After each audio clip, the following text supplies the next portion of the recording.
understanding of the concepts, principles, procedures, and computations used by engineers and technologists to analyze, select, specify, design, and maintain the modern instrumentation and control systems.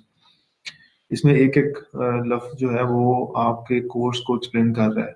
So first of all we will see the fundamental understanding of the concepts, then principles. आप अगर हम यहाँ पे एक instrument रख लें और उस इंस्ट्रूमेंट के ऊपर इन टर्मिनोलॉजीज को अप्लाई करें तो हमें ये क्लियर हो जाएगा कि हम कहना क्या चाह रहे हैं. लेट्स से हम एक इंस्ट्रूमेंट रख लेते हैं यहाँ पे वॉट एनर्जी मीटर. तो what is the basic fundamental understanding of the concepts. Energy meter के कॉन्सेप्ट्स क्या होंगे कि ये एनर्जी कैलकुलेट करता है, इसका यूनिट जो है वो वॉट है, वॉट कैसे बनता है और कितनी अमाउंट ऑफ एनर्जी कंज्यूम हो तो वॉट बनता है. ये उसके बेसिक कॉन्सेप्ट्स के अंदर आ जाएगा. प्रिंसिपल्स, इसका वर्किंग प्रिंसिपल क्या है, इसमें डिफ्लेक्शन कैसे प्रोड्यूस होती है, टॉर्क कैसे प्रोड्यूस होता है. प्रोसीजर, मैथमेटिकल प्रोसीजर भी हो सकता है, मैकेनिकल प्रोसीजर भी हो सकता है. जो भी आप जिस तरीके से भी जो डिजाइन आप कर रहे हैं उसके अंदर जो प्रोसीजर इन्वॉल्व है यहाँ उसकी मुराद उससे मुराद है. कंप्यूटेशंस, आपके पास फाइनल रिजल्ट्स क्या आ रहे हैं. लाइक आपने एनर्जी कैलकुलेट की है, डिफ्लेक्शन टॉर्क कैलकुलेट किया है, आपने ब्रेकिंग टॉर्क कैलकुलेट किया है. वो जो सारी की सारी कंप्यूटेशन है, ये एक इंस्ट्रूमेंट की हम एग्जांपल ले रहे हैं. used by engineers and technologists. Engineers and technologists definitely अगर हम इंस्ट्रूमेंट्स की बात करें तो उसको जो भी यूज कर रहा है उसको हम टेक्नोलॉजिस्ट कहेंगे या हम उसको इंजीनियर कहेंगे. तो ये बेसिकली टेक्निकल पर्सन के लिए ही होता है, नॉन टेक्निकल पर्सन तो उसको नहीं अंडरस्टैंड कर सकता. अब ये जो चीजें हमने की हैं, कॉन्सेप्ट्स, प्रिंसिपल्स, प्रोसीजर्स, कंप्यूटेशंस, इनका पर्पस क्या था. इनका पर्पस था टू एनालाइज, यानी जो डाटा आपके पास आ रहा है उसको एनालाइज किया जाए. टू सिलेक्ट, अगर उसमें कोई वेरिएशन करनी है तो किस पैरामीटर को वेरी करना है, कितना वेरी करना है, उसको सिलेक्ट किया जाता है. स्पेसिफाई, स्पेसिफाई किया जाता है. फॉर एग्जांपल आप ब्रेकिंग टार्क प्रोड्यूस करवाना चाह रहे हैं जिससे डिस्क जो है वो रुक जाती है, तो आप ब्रेकिंग टार्क की क्या वैल्यू रखेंगे, स्पेसिफाई करेंगे कि वो आपके पास रिक्वायर्ड जो है वो ब्रेकिंग टार्क आ जाए. या आप डिफ्लेक्शन प्रोड्यूस करना चाह रहे हैं, टार्क प्रोड्यूस करना चाह रहे हैं तो उसकी कितनी वैल्यू हो, उसके रिलेटेड जो कंपोनेंट्स हैं उनकी कितनी वैल्यू हो, ब्रेकिंग मैग्नेट हो, करंट मैग्नेट हो, शंट मैग्नेट हो, तो कितनी वैल्यू आप उसकी रखेंगे कि आप आपके पास जो है वो डिजायर्ड रिजल्ट आ जाए. डिजाइन, अल्टीमेटली ये सारे का सारा जो प्रोसीजर है, जो इंस्ट्रूमेंट है, कॉन्सेप्ट, प्रिंसिपल, प्रोसीजर, हर चीज इन्वॉल्व है, इस सारे को मिला के हम उसका डिजाइन कहते हैं. And maintain model instrumentation and control system. Ultimately जो ऑब्जेक्टिव है इसका वो यही है कि जो हमारे पास मॉडर्न इंस्ट्रूमेंट्स हैं, जो हमारे पास मॉडर्न टूल्स हैं, उनको मेंटेन किया जाए. और ये टूल्स कहाँ कहाँ पे यूज होते हैं, इंस्ट्रूमेंटेशन एंड कंट्रोल सिस्टम्स. तो यानी जितने भी आपके पास इंस्ट्रूमेंटेशंस हैं, जितने भी, अच्छा, कंट्रोल सिस्टम्स के अंदर भी आपकी इंस्ट्रूमेंटेशंस ही यूज हो रही है. आप किसी चीज को कंट्रोल करना चाह रहे हैं, आपके पास जो भी इंस्ट्रूमेंट्स लगे हुए हैं उन इंस्ट्रूमेंट्स के लिए जो बेसिक अंडरस्टैंडिंग है वो ये कोर्स आपको प्रोवाइड करेगा. अच्छा, ये बात ध्यान में रखें कि ये आपको ए टू जी इंस्ट्रूमेंट्स की जो इंफॉर्मेशन है वो नहीं देगा.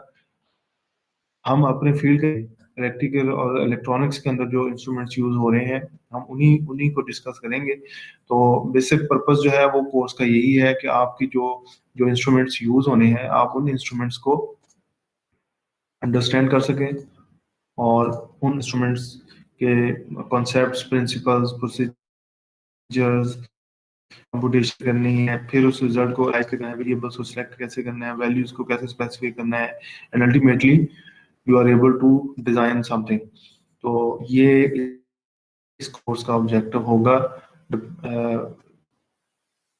Electrical and electronic instruments. जी.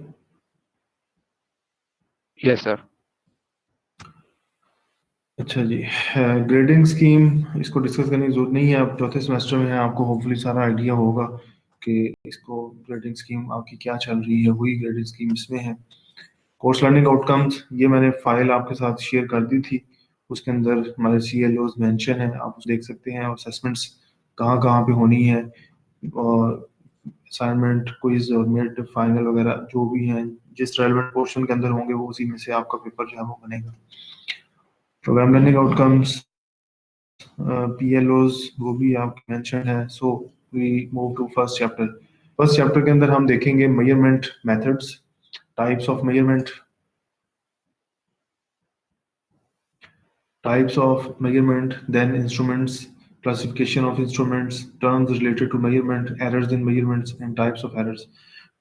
तो ये बेसिक कॉन्सेप्ट्स हैं। अगर आप बेस इस चैप्टर को देखें जो कि बेसिक करेगा, तो इस मेथड्स मेजरमेंट ये भी आप अप्लाई कर सकते हैं। Types of instruments, classification of instruments, then terms related to instruments. यानी ये चैप्टर बेसिकली जो टर्म्स यहाँ पे इंट्रोड्यूस हो जाएंगी एक दफा, वो टर्म्स आगे फिर सारे जो भी इंस्ट्रूमेंट्स आएंगे उनके अंदर यूज होती रहेंगी। लेकिन फर्स्ट इंट्रोडक्शन जो है उन टर्म्स का हम इस चैप्टर के अंदर लिखेंगे।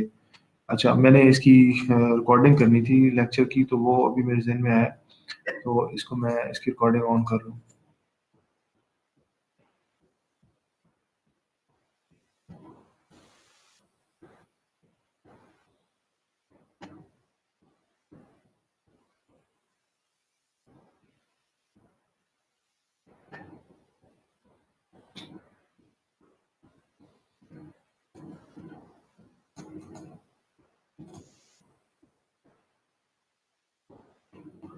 So we will see these basic concepts in this chapter. So अब ये जो स्टूडेंट है इसको काइंडली नेक्स्ट टाइम जो है ना वो बिफोर ज्वाइन कर लें आप session. Electronics, what electronics deals with the motion of electron. Basic definition है measurement of a quantity we mean an act of comparison. हम किसी भी क्वांटिटी को जब कहते हैं कि जिसको मेजर करना है, तो बेसिकली हम क्या कर रहे होते हैं, हम उस क्वांटिटी को कंपेयर करते हैं किसी दूसरी क्वांटिटी के साथ। फॉर एग्जांपल, अगर आपसे ये कहा जाए कि जी 1 kg of something mass is required, तो आप उसको किसी स्टैंडर्ड वेट के साथ कंपेयर करेंगे जिसका वेट 1 kg होगा, तो आपके पास 1 kg ऑफ दैट पर्टिकुलर मास आ जाएगी। So by measurement of a quantity we mean an act of comparison. Similarly, अगर आप ओहम मीटर से रेजिस्टेंस मेजर करते हैं, आपने एक्सटर्नल रेजिस्टेंस जो है वो दो नीडल्स के दरमियान प्लेस की है, तो डिफ्लेक्शन जो आपको शो हो रही है वो डिफ्लेक्शन, उस डिफ्लेक्शन को तो नहीं पता कि ये किसी नीडल के ऊपर किसी स्केल के ऊपर शो हो रही है। वो जो स्केल डिजाइन की है वो आपने डिजाइन की है, और उस स्केल को आपने किसी स्टैंडर्ड स्केल के साथ कंपेयर किया है, किसी स्टैंडर्ड इंस्ट्रूमेंट के साथ कंपेयर करके आपने उस स्केल को डिजाइन किया है। आपने उसको बैठे बैठे तो डिजाइन नहीं कर लिया। So an act of comparison. Similarly, अगर आप करंट मेजर करते हैं तो आपको एमीटर रिक्वायर्ड है, और उस एमीटर की जो अंदर सर्किट है डिजाइन किया हुआ है वो किसी स्टैंडर्ड के साथ कंपेयर करके सर्किट डिजाइन किया हुआ है। So by measurement of a quantity we mean an act of comparison. यानी जहां पे भी हम कंपैरिजन कर रहे हैं वहीं पे ही हम एक क्वांटिटी जो है वो मेजर कर रहे हैं। Man uses his imaginative skills to identify a physical phenomena, develop and utilize a mean to understand this. So first of all, यानी मेजरमेंट का जो आगाज है वो कहाँ से होता है, वो आपके दिमाग से होता है। आप एक चीज को देखते हैं, एक फिजिकल फिनोमिना को देखते हैं, फिर आप एक सिस्टम डेवलप करते हैं, और फिर उस सिस्टम को यूटिलाइज करते हैं to to measure that particular phenomena. तो ये जो स्टार्ट है ये आपके दिमाग से होता है। अब वहां से शुरू करते हैं कि ये जो चीज़ है इसको कंपेयर आप करना शुरू कर देते हैं कि इसको कैसे मेजर किया जा सकता है और कैसे यूटिलाइज किया जा सकता है। Instrumentation deals with science and technology of measurement of large number of variables. Instruments, जब आप मेजर करेंगे किसी चीज को या सोचेंगे मेजर करने का, तो आपके माइंड में इंस्ट्रूमेंट आ जाएगा कि किस इंस्ट्रूमेंट को यूज किया जाए। सो इंस्ट्रूमेंटेशन एज ए होल अगर हम देखा जाए, it deals with science and technology of which science and technology of measurement of large number of variables. It uses principles in physics, chemistry, applied science, engineering, electrical, electronics, mechanical, computer, communication, etc. अब अगर आपके पास medical instruments हैं, तो ज़रूरी नहीं है कि उन मेडिकल इंस्ट्रूमेंट्स के अंदर जो है वो मेडिकल साइंस इन्वॉल्व होगी। उसमें इलेक्ट्रिकल भी इन्वॉल्व हो सकती है, उसमें इलेक्ट्रॉनिक्स भी इन्वॉल्व हो सकती है। लाइक आपसे अगर ये पूछा जाए कि जी इलेक्ट्रोकार्डियोग्राफी जो है, जिसको हम ईसीजी कहते हैं, how it is measured, heart pulses are measured, तो क्या इसमें कोई मेडिकल साइंस इन्वॉल्व है? नो।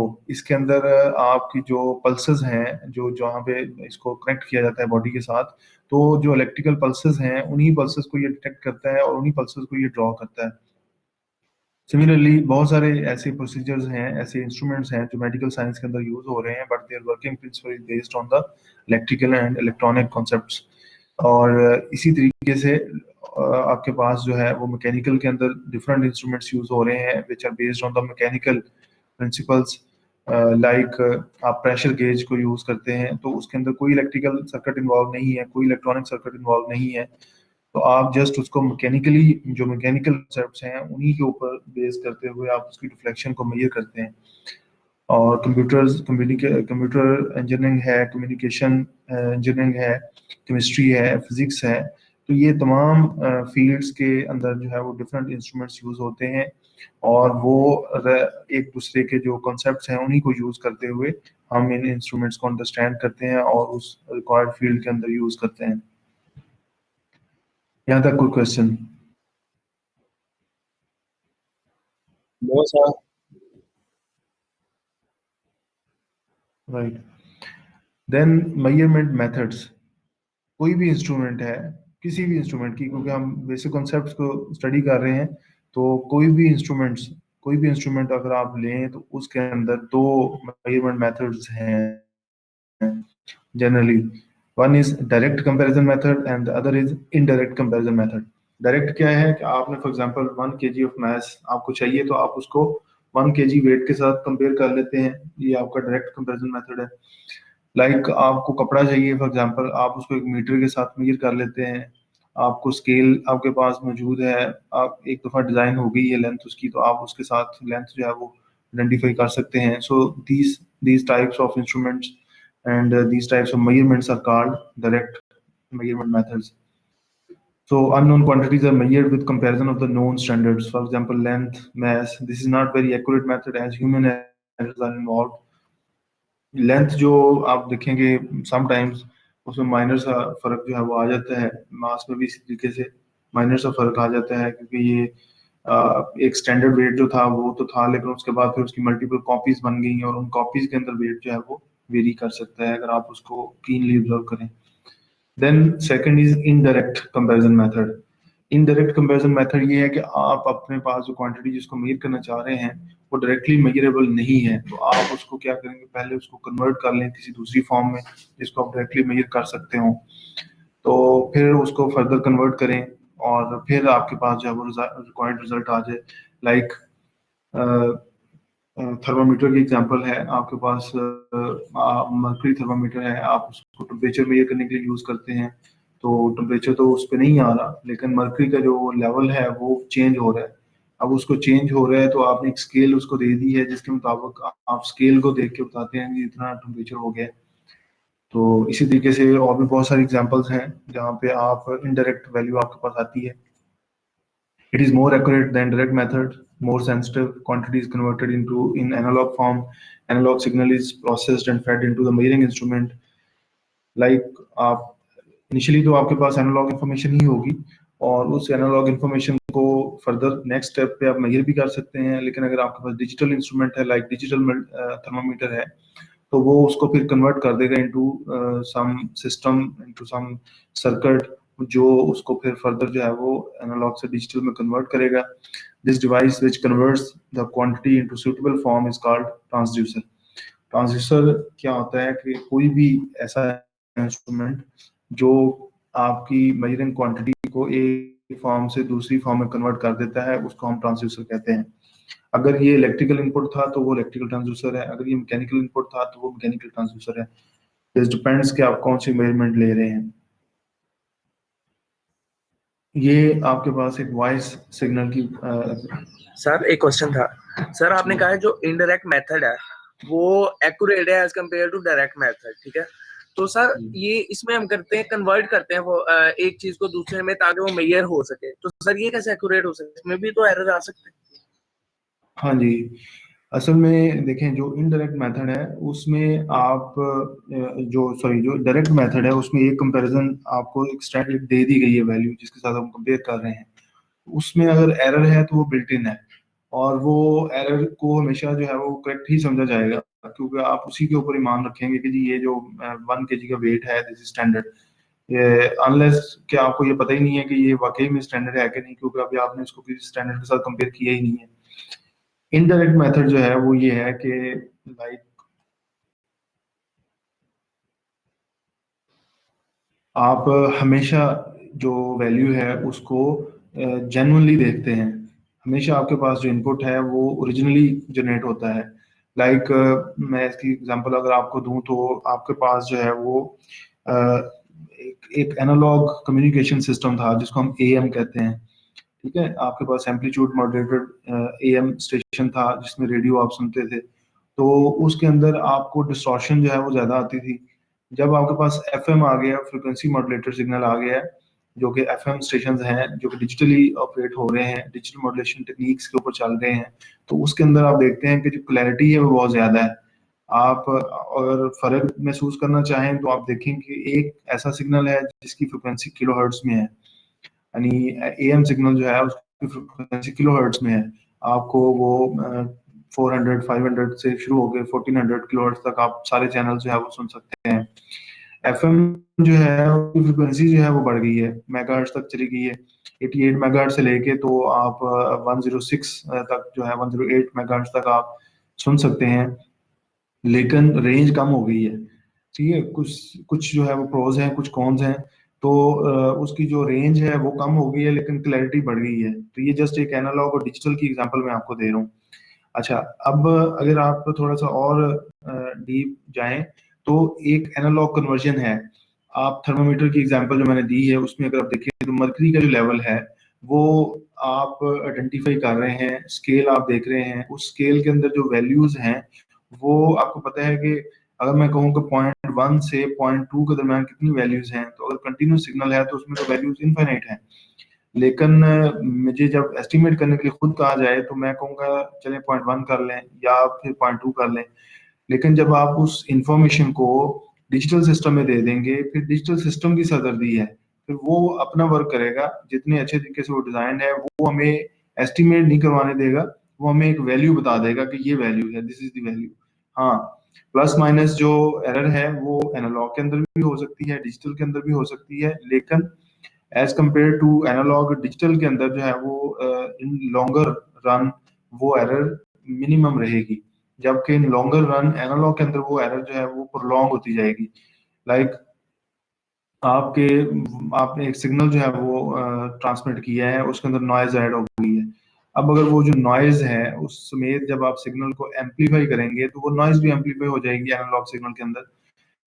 लेकिन अगर आप उसको डिजिटली ट्रांसमिट कर रहे हैं तो डिजिटल सिग्नल के अंदर कैपेसिटी होती है ओरिजिनल सिग्नल को रीजनरेट करने की। तो आफ्टर सम टाइम जब उसके अंदर नॉइज ऐड हो जाएगी तो एट सम सर्टेन डिस्टेंस वो सिस्टम अपने सिग्नल को दोबारा से रीजनरेट कर लेता है, यानी उसकी नॉइज जो है वो रिमूव हो जाती है। अब उसको आप लॉन्ग डिस्टेंस तक ट्रेवल करवा सकते हैं एज कम्पेयर टू एनालॉग, जबकि एनालॉग में वो विद नॉइज जो है वो ट्रांसमिट हो रहा है। कुछ बात बनी है नहीं अभी? जी सर, ठीक, क्लियर है सर। हाँ, तो ये एक एग्जांपल है, ट्रांसड्यूसर की भी एग्जांपल है और इनडायरेक्ट मेथड की भी एग्जांपल है। इससे भी आई होप कि आपका क्वेश्चन जो मजीद क्लियर होगा। ये एक वॉइस है, यहाँ से वॉइस जो है वो जनरेट हो रही है और ये सिग्नल जो है एट लॉन्गर डिस्टेंस यहाँ पे रिसीव किया जाएगा। लाइक आप इसको यूँ समझ लें कि ये मोबाइल पे आप बात कर रहे हैं और यहाँ पे रिसीवर जो है मोबाइल ही है और यहाँ पे आप उसको सुन रहे हैं। तो what happens during the transmission, आपने सिग्नल जो है फर्स्ट ऑफ ऑल आपने माइक को इनपुट दिया और वो transducer mic as a transducer उसको इलेक्ट्रॉनिक सिग्नल में उसने कन्वर्ट किया। देन उसके ऊपर जो है वो इलेक्ट्रॉनिक प्रोसेस शुरू हुआ। क्या इलेक्ट्रॉनिक प्रोसेस शुरू हुआ? उसकी उसकी उसकी जो उसका जो एम्पलीट्यूड था उसको ऑब्जर्व किया गया है, उस एम्पलीट्यूड को एक वोल्टेज लेवल साइन कर दिया गया है, उसको एक करंट वैल्यू साइन कर दी गई, जिसको हम लेट से आई वी कहा है यहाँ पे। अब इस सिग्नल को अब हमने लेट से अगर हमने इसको ऑन एयर ट्रांसमिट करना है तो हमें इसको मॉड्यूलेट करना पड़ेगा किसी हाई फ्रिक्वेंसी सिग्नल के ऊपर, एज ए कैरियर भेजना पड़ेगा। यानी जैसे फॉर एग्जांपल आपने अगर यूनिवर्सिटी के पास आप रहते हैं तो आप बाई फुट भी यूनिवर्सिटी आ सकते हैं, लेकिन अगर आप यूनिवर्सिटी से 5 किलोमीटर के फासले पे हैं तो फिर आपको बाइसिकल चाहिए या आपको मोटरसाइकिल चाहिए यूनिवर्सिटी आने के लिए। और अगर आप यूनिवर्सिटी से 80-90 किलोमीटर या 150-200 किलोमीटर दूर हैं तो फिर आप सोचेंगे कि आपको बड़ी कन्वेंस चाहिए। सिमिलरली अगर आपने सिग्नल जो है वो एक सिस्टम से दूसरे सिस्टम में ट्रांसमिट करना है, देन आपको सिर्फ एक इथरनेट केबल चाहिए, आप उसको इजीली ट्रांसमिट कर देंगे। अगर आपने लॉन्ग डिस्टेंस पे करना है देन आपको एंटीना चाहिए जो उसको वायरलेस मीडिया के थ्रू ट्रांसमिट करेगा।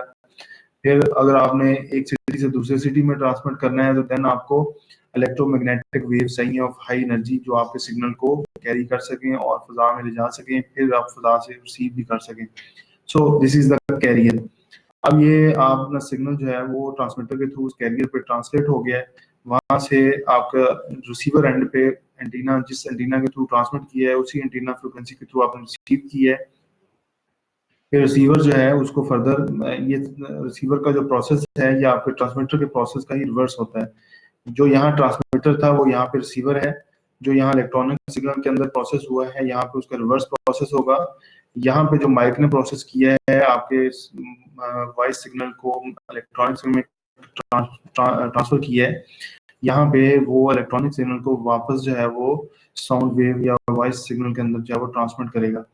अब ये जो एग्जांपल है ये एक इनडायरेक्ट मेजरमेंट है, यानी यहाँ से सिग्नल निकला है, रास्ते में कन्वर्ट हुआ है, फिर उसके बाद आपके पास जो है वो ऑडिबल सिग्नल आपको रिसीव हुआ है। और दूसरा इसकी जो एक्यूरेसी है वो बहुत ज़्यादा है, यानी हर स्टेज के ऊपर है वो एनालाइज किया जा सकता है, उसका वोल्टेज क्या है, उसका करंट क्या है, डिजिटल है तो उसमें बाइनरी इंफॉर्मेशन क्या है। हर स्टेज के ऊपर आपका सिग्नल जो है वो एनालाइजेबल है, आप उसको प्रोसेस कर सकते हैं, आप उसको इनक्रिप्ट कर सकते हैं। ये जो सिक्योरिटीज हैं या ये जो फैसिलिटीज जो है वो आपको प्रोवाइड की गई हैं ये इनडायरेक्ट मेथड की वजह से हैं और सिग्नल की ट्रांसमिशन की वजह से हैं। अच्छा, अब इसी तरीके से अगर आप ट्रांसड्यूसर्स की बात करें तो अल्लाह ताला ने इंसान को भी बहुत सारे ट्रांसड्यूसर दिए हैं। यहाँ पे भी देखें कि ये वॉइस सिग्नल है, ये वॉइस सिग्नल आपके कान तक जा रहा है। अब आपका कान क्या कर रहा है, आपका कान उस वॉइस सिग्नल को वाइब्रेशंस में कन्वर्ट कर रहा है, so it is a transducer. दिमाग क्या कर रहा है, उन वाइब्रेशंस को ट्रांसलेट कर रहा है अंडरस्टैंडेबल फॉर्म में, जिसको आप अंडरस्टैंड कर रहे हैं, तो वो भी एक ट्रांसड्यूसर है।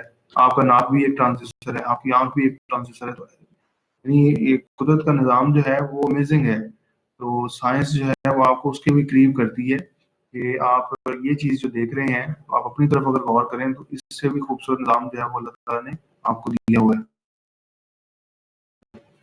ठीक है, मेजरमेंट की। देन मेजरमेंट मेथड्स अगर हम देखें तो एनालॉग की अगर हम बात करें तो उसके अंदर हम एम्पलीफाई करते हैं सिग्नल को, जैसे ही वो वीक हो जाता है हम उसको एम्पलीफाई कर देते हैं और उस एम्पलीफिकेशन के दौरान अगर नॉइज है तो वो along with the noise amplify हो जाता है। देन अगर हम डिजिटल ट्रांसमिट करना चाहते हैं तो हम फिर उसको एनालॉग टू डिजिटल कन्वर्ट करते हैं। अगर हम कन्वर्ट कर देते हैं then हमारे पास जो सिस्टम है वो फर्क हो जाता है ओरिजिनल सिग्नल। अब उस ओरिजिनल सिग्नल में जब भी कभी नॉइज आएगी तो हम उसको एक्सट्रैक्ट कर सकते हैं। जी, तो हम टाइप्स ऑफ मेजरमेंट शुरू करेंगे, इससे पहले अगर कोई क्वेश्चन हो। सर वो ना आपको कुछ लोग रिक्वेस्ट सेंड कर रहे हैं, कैंसिल उनकी रिक्वेस्ट कर दीजिए।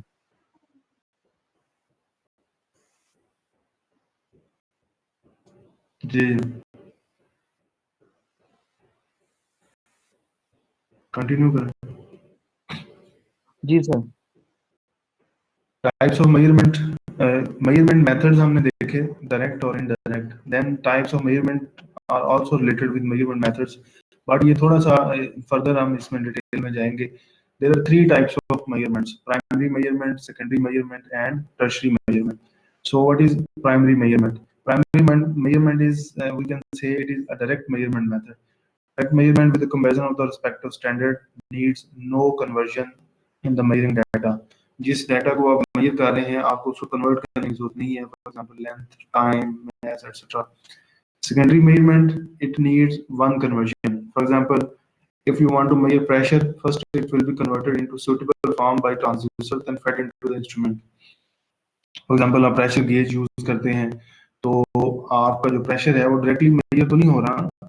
आप प्रेशर गेज के थ्रू आपके पास जो है वो सबसे पहले इनटू सम रीडेबल फॉर्म जो कि स्केल है, वो उस स्केल के ऊपर डिफ्लेक्शन आती है, फिर यानी आपका प्रेशर जो है वो डायरेक्टली ट्रांसमिट हो रहा है इनटू डिफ्लेक्शन, फिर वो डिफ्लेक्शन जो है ट्रांसलेट हो रही है इनटू रीडेबल फॉर्म जो स्केल है. तो स्केल से आप देखते हैं कि जी ये इतना हो गया, देन आपके पास जो है वो आफ्टर वन मेजरमेंट आ जाता है. देन टर्शियरी मेजरमेंट है, needs to conversions. For example, आप टेम्परेचर मेजर करना चाहते हैं, temperature measurement by thermocouples.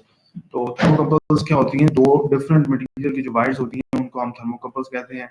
Involves first temperature conversion into voltage. ये जो दो डिफरेंट कलर की डिफरेंट मटेरियल की जो वायर्स हैं जो इनको हीट अप करेंगे तो ये वोल्टेज डिफरेंस प्रोड्यूस करेंगी. दोनों वायर्स के दरमियान डिफरेंट वोल्टेजेस प्रोड्यूस होंगे और उनके दरमियान एक डिफरेंस पैदा हो जाएगा. अगर ये लो वोल्टेज पे है तो ये हाई वोल्टेज पे है, तो इसका डिफरेंस है पोटेंशियल का, ये वोल्टमीटर के ऊपर रीडिंग आ जाती है. And then second conversion that converts that voltmeter into some other form, some readable form through the meter. For example, आपके पास यहाँ पे वोल्टमीटर से वोल्टेज आया, उस वोल्टेज को आप कंपेयर करते हैं फिर देन एक टेम्परेचर स्केल के साथ, और आप कहते हैं कि जी टेम्परेचर जो इतना हो गया. ठीक है जी. तो इसमें दो कन्वर्जन जो है वो इन्वॉल्व हैं, like first heat conversion into voltage, then voltage conversion into readable form. आपकी जो रीडेबल फॉर्म है ये आपकी टेम्परेचर हो सकती है.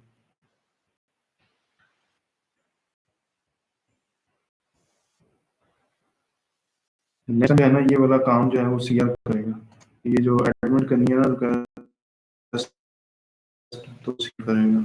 तो फिर हम जनरेट कर दिया टर्शियरी मेजरमेंट जी. Okay, tertiary measurement needs to conversions जो अभी हम देख चुके हैं.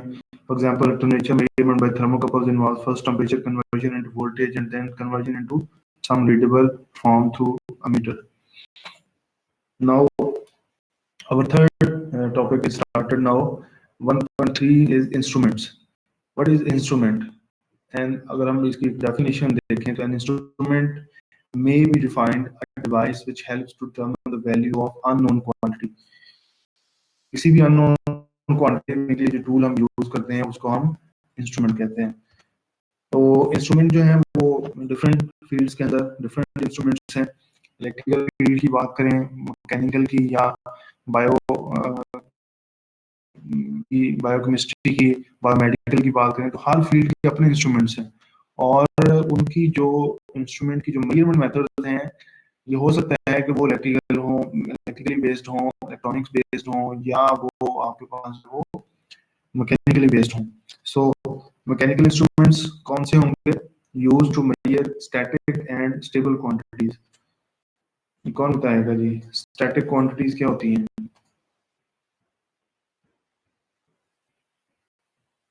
जिनकी वैल्यू कांस्टेंट रहती हैं, जो स्टेबल होती हैं. मैंने स्टैटिक की डेफिनेशन पूछी और आपने बीच में स्टेबल का वर्ड भी यूज किया. सर जो चेंज ना हो. जो चेंज ना हो.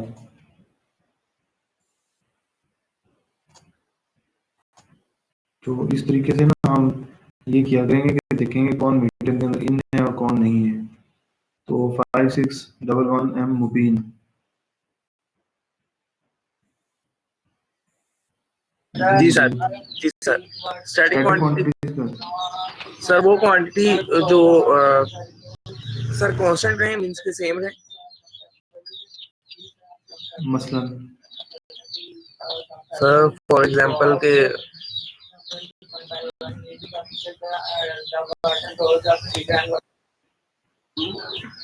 सर जैसा कि वो आपने लिया था कोई वो मेजरिंग के लिए आपने एक वो रखा था कि क्वांटिटी ये फिक्स है सर, उस तरह की क्वांटिटी जैसे वेट मेजरिंग के लिए 1 केजी फिक्स है सर, उसे हम स्टैटिक कह सकते हैं। अच्छा, तो ये बताएं कि करंट जो है वो स्टैटिक क्वांटिटी है या स्टेबल और डायनामिक है? सर कुछ करंट जगह डायनामिक, क्योंकि मोशन ऑफ चार्जेस की वजह से सर। मोशन और चार्जेस की वजह से, तो सर वो डायनामिक नहीं है। आप कंफ्यूज हैं या क्लियर हैं? सर कंफ्यूज हूँ। कंफ्यूज हो गए। तो अगर हम इस तरीके से डिफाइन करें स्टैटिक क्वांटिटीज को, those quantities that doesn't vary with respect to time. Time तो आपके पास हर वक्त वेरी हो रहा है, ठीक है। आप अभी मैं बात कर रहा था वो कुछ और टाइम था, तो अभी मेरी बात जब कंप्लीट होगी तो कुछ और टाइम होगा।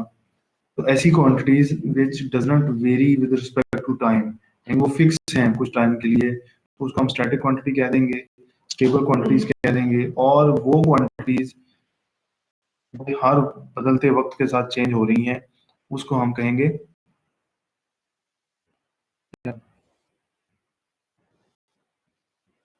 जी, क्या कहेंगे? सर उनको डायनामिक कहेंगे। डायनामिक क्वांटिटीज, ठीक हो गया। तो ये क्लियर हो गया। So heart rate is static quantity और dynamic quantity? Dynamic sir. Dynamic sir. Dynamic quantity.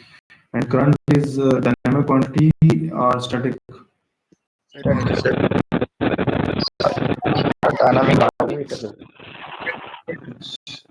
अगर तो करंट अगर with respect to time change हो रहा होगा तो डायनामिक, और सर अगर किसी सिचुएशन या किसी ऐसी पॉसिबिलिटी में अगर वो कांस्टेंट है विद रिस्पेक्ट टू टाइम तो वो स्टैटिक भी हो सकता है। क्या फॉर मुझे एग्जांपल, आपको एग्जांपल दे सकते हैं जहाँ पे वो कांस्टेंट हो? जी सर, फॉर एग्जांपल अगर बैटरी फुली चार्ज है तो अगर हम उससे करंट विथड्रॉ नहीं कर रहे तो वो थोड़े टाइम के लिए, जब तक अनलेस हम लोग उसे लोड नहीं लेते, तो वो स्टैटिक चार्जेस में स्टेबल रहेंगे। क्या करंट आप तो इस होता ही बात डायनामिक को होता है। क्या आप इस बात को वेरीफाई कर सकते हैं कि बैटरी से लोड ड्रॉ नहीं हो रहा तो वो रिचार्ज नहीं हो रही? सर करंट वो तो होता ही टाइम के लिहाज से है, क्यू और टी यानी कि टाइम के लिहाज से वो होता है बस, तो बात उसके खत्म अलावा हुई। करंट होता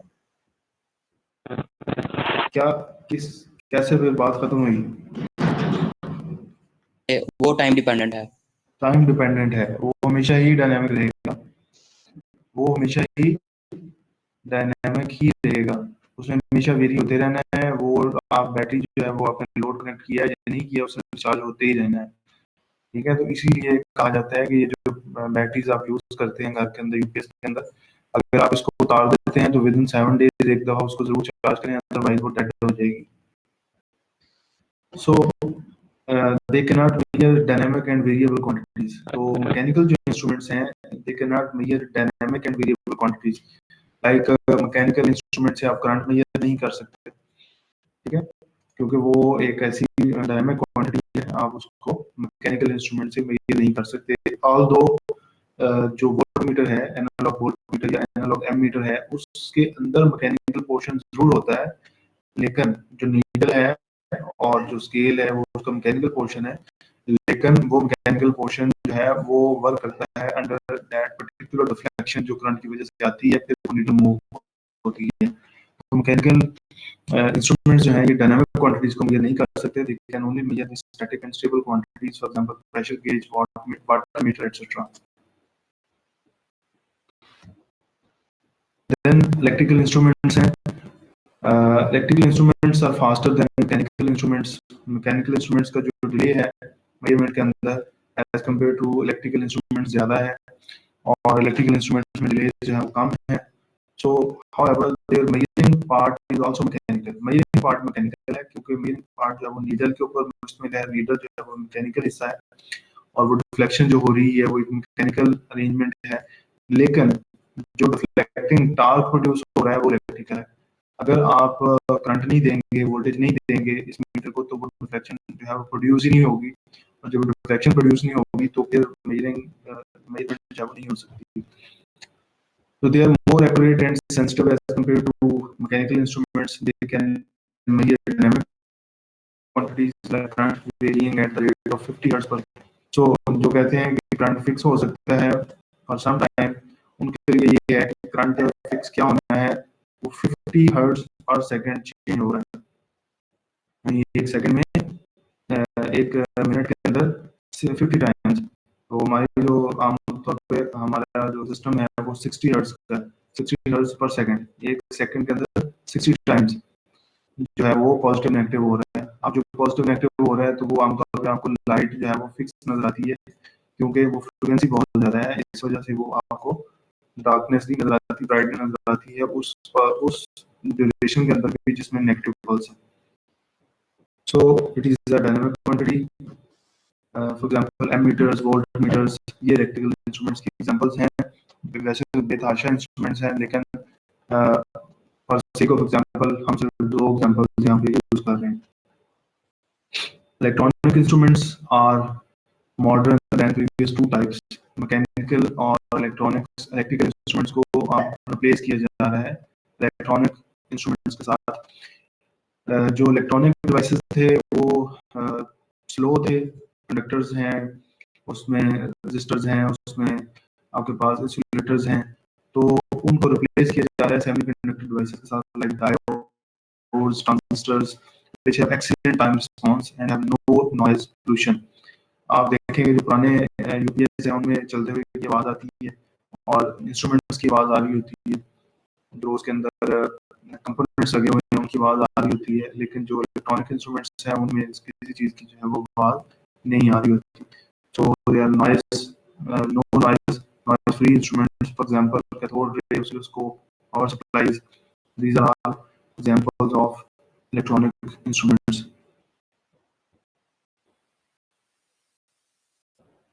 Classic instruments further can be classified into absolute instruments and secondary instruments। Secondary instruments की जो further दो types हैं वो है analog instruments और digital instruments। So what are absolute instruments? Which gives measurement quantity in terms of constant of the instrument। Constant of the instrument क्या है, यानी ये वो instruments हैं जिनको हम रोबोटिक के अंदर यूज करते हैं for calibration and standardisation. For example tangent galvanometer, यानी वो इंस्ट्रूमेंट्स जिनको आपने स्टैंडर्ड मान लिया है और वो एक ही यूनिट आपको मेजर करके दे सकते हैं, जिसको हम कहते हैं constant of that instrument. For example energy meter का कांस्टेंट क्या होगा,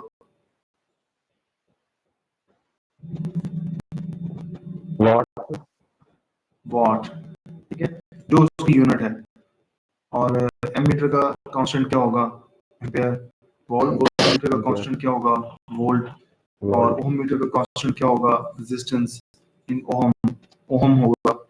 तो ये हम लेबोरेटरी में फॉर एग्जांपल इसको जस्ट हम कैलिब्रेशन के लिए यूज करते हैं और स्टैंडर्डाइजेशन के लिए यूज करते हैं। These are called absolute instruments. Secondary instruments, इनसे फर्दर जिन इंस्ट्रूमेंट्स को हम बनाते हैं उसको हम फिर सेकेंडरी इंस्ट्रूमेंट्स कहते हैं। Gives the measurement of the quantity directly on the instrument. या फर्दर जो हमने क्वांटिटीज को मेजर करना है वो डायरेक्टली हम इंस्ट्रूमेंट के ऊपर मेजर करेंगे, हमें एब्सोल्यूट इंस्ट्रूमेंट की जरूरत नहीं है। For example frequency meter, ohm meter, volt meter, तो ये सारी जो है ये सेकेंडरी इंस्ट्रूमेंट्स हैं। सेकेंडरी इंस्ट्रूमेंट्स की फर्दर दो टाइप्स हैं, एनालॉग इंस्ट्रूमेंट्स और डिजिटल इंस्ट्रूमेंट्स। एनालॉग उनको हम कहेंगे जिनका इनपुट एनालॉग है और वो उसको मेजर कर सकते हैं, यानी मेजर्स एनालॉग सिग्नल्स।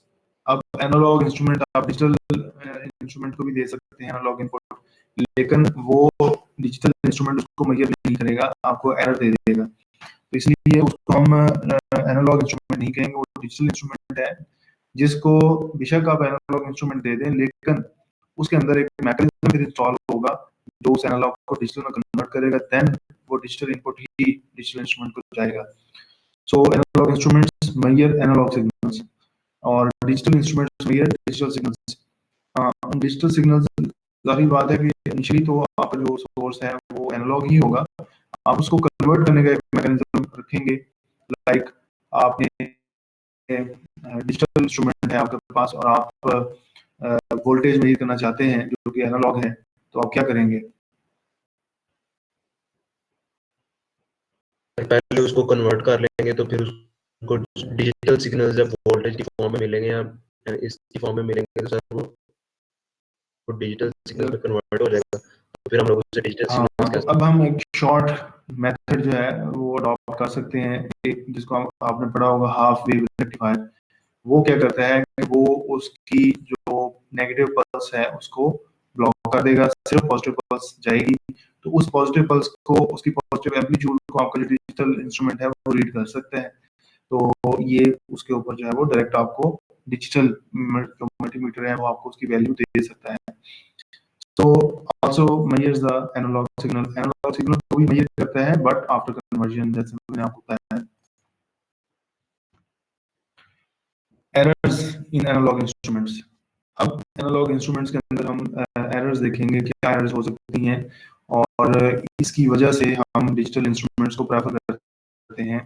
आमतौर पे जो एनालॉग इंस्ट्रूमेंट्स में एरर हैं इसमें ह्यूमन एरर्स ज़्यादा इन्वॉल्व हैं, क्योंकि आप एस्टिमेट करते हैं वैल्यू को कि ये हो सकती है या ये हो सकती है, तो इसके होने या ना होने के डिफरेंस के अंदर ही एरर एग्जिस्ट करती है। So one is parallax error. While taking reading, eye and pointer should be in the same line.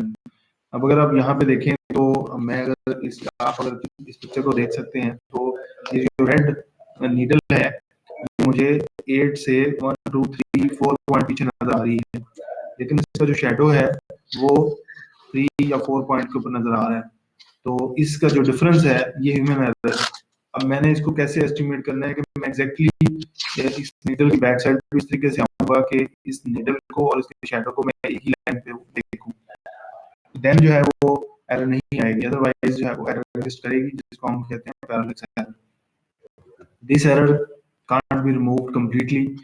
इसको हम मुकम्मल रिमूव नहीं कर सकते, तो फिर हम क्या करते हैं, हम इसकी 2-3 रीडिंग्स ले लेते हैं, फिर उन रीडिंग्स का एवरेज ले लेते हैं, तो ये एरर जो है समहाउ मिनिमम हो जाती है। So human error, reading wrongly या रिकॉर्डेड रॉन्गली, आप खुद अगर एक रीडिंग को गलत ले रहे हैं और उसको गलत नोट कर रहे हैं, this is the human error.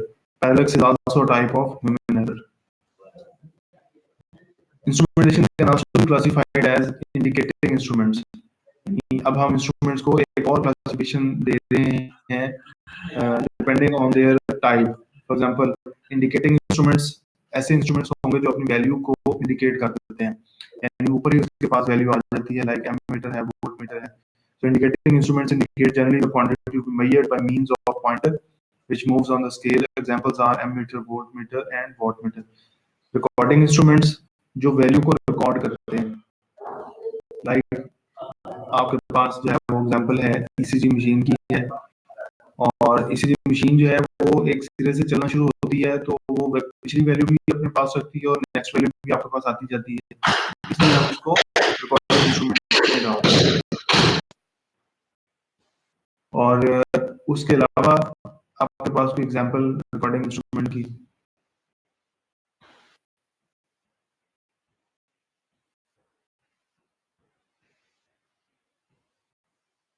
जी, कोई एग्जांपल नहीं किसी के पास भी, जो हम अभी वीडियो रिकॉर्ड कर रहे हैं इसकी भी हम एग्जांपल दे सकते हैं, वीडियो रिकॉर्डर है। सर जो टाइम वॉच है, टाइम वॉच है, ठीक है, तो ये तमाम जो है वो रिकॉर्डिंग इंस्ट्रूमेंट्स हैं। इंटीग्रेटिंग इंस्ट्रूमेंट्स क्या होंगे? These instruments record the consumption of the total quantity of electricity, energy, etc. during a particular period of time. Energy meter के अगर हम एग्जांपल लें तो आपका जो एनर्जी मीटर है वो जब से इंस्टॉल हुआ है तब से लेके आज की डेट तक आपको टोटल जो एनर्जी कंज्यूम हुई है वो बता रहा है। वो क्या कर रहा है, वो पिछली तमाम एनर्जी को सम अप करता जा रहा है, और जब भी आप देखते हैं वो आपको करंट वैल्यू बताता है कि आपने कितनी प्रीवियसली जो है वो जब से इंस्टॉल हुआ है वहां से लेके आज की डेट तक आपने कितनी यूनिट जो है वो कंज्यूम कर ली है। ऐसे इंस्ट्रूमेंट्स को हम क्या कहेंगे? Integrating instruments. Record the total consumption. Clear है जी? Yes sir. Then terms related to measurement. तो ये जो टर्म्स हैं इसको मेरा ख्याल है कि हम नेक्स्ट लेक्चर में अगर इंक्लूड कर लें, अगर आप बोर हो रहे हैं, अगर नहीं बोर हो रहे तो हम इसको कंटिन्यू करते हैं। सर वैसे जैसे आपको दिल करे सर नेक्स्ट ही कर लेते हैं। मतलब आप बोर हो रहे हैं? सर मौसम बड़ा अच्छा है ना, सर तो और नहीं हो रहे वैसे, नेक्स्ट सेक्शन में कर लेते हैं। चले जी, ये कोर्स बहुत आसान है, आप कोशिश करेंगे इसको जो है ना साथ साथ तैयार करें। और टू बी वेरी फ्रैंक, इस कोर्स का कोई प्री रिक्विजिट नहीं है। आप इसको फ्रेश अगर फर्स्ट सेमेस्टर में भी होते तो आप इसको कर सकते थे। तो इसीलिए कोशिश ये करें कि जो बाकी मुश्किल कोर्स हैं उनके सीजीपीए को कंपनसेट करने के लिए इसके अंदर आप जो है ना वो थोड़ी सी भी अगर मेहनत करेंगे तो आपका जो है ना वो 4 सीजीपीए आ सकता है। ठीक है, बहुत कॉमन टर्म्स हैं, बहुत जनरल टर्म्स हैं और बहुत जेनेरिक किस्म का जो कोर्स है, और कॉमन यूज जो इंस्ट्रूमेंट्स हैं उन्हीं को हमें स्टडी करना है। तो आप साथ साथ अगर इसको लेक्चर भी इवन आप अगर लेते रहेंगे तो आपका ये कोर्स है वो बहुत अच्छा आपको रिजल्ट देगा।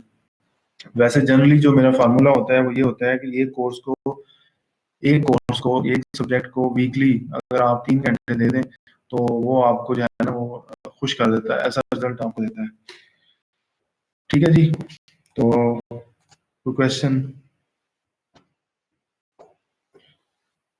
लेक्चर की स्लाइड्स मैं आपको पूरी सेमेस्टर के लेक्चर्स की स्लाइड शेयर करने जा रहा हूँ। मैं एक पूरी फाइल आपसे शेयर करूंगा पावर पॉइंट की, तो उसके अंदर जो है वो तमाम लेक्चर्स होंगे जो आने वाले भी हैं और जो हो गए हैं वो भी, और जो वीडियो लेक्चर है वो मैं हर लेक्चर के साथ शेयर कर दिया करूंगा। लेक्चर मटेरियल में मैं सारी स्लाइड्स जो है वो आपसे शेयर कर दूँगा। सर रिकॉर्डिंग स्टॉप कर लें। रिकॉर्डिंग जो है ना वो अभी थोड़ी देर में स्टॉप हो जाएगी। कोई पर्सनल बात करनी है आपने?